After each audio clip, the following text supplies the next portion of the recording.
નમસ્કાર મિત્રો, અત્યારે હાલમાં મોટા અને તાજા સમાચાર સામે આવ્યા છે। અમેરિકાના રાષ્ટ્રપતિ ડોનાલ્ડ ટ્રમ્પ દ્વારા ટેરિફ અંગે લેવાયેલું પગલું સમગ્ર વિશ્વમાં ચર્ચાનો વિષય બન્યું છે।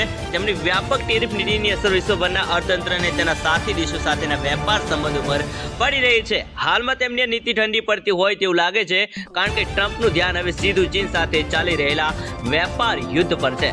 જી હા મિત્રો, અત્યારે હાલના સૌથી મોટા અને તાજા સમાચાર વિશે વાત કરીએ તો ટ્રમ્પનો પહેલો ઉદ્દેશ્ય એવા વેપાર કરારો કરવાનો હતો કે જે અમેરિકાના હિતમાં હોય। તેમણે દાવો કર્યો કે અન્ય દેશો દાયકાઓથી અમેરિકાને લૂંટી રહ્યા છે।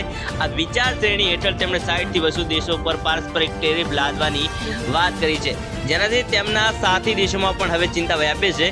વ્હાઇટ હાઉસે દાવો કર્યો કે 75થી વધુ દેશોએ આ મુદ્દે ટ્રમ્પનો સંપર્ક કર્યો છે। જોકે હાલમાં દક્ષિણ કોરિયા અને જાપાન જેવા દેશો સાથે વાતચીત ચાલી રહી છે।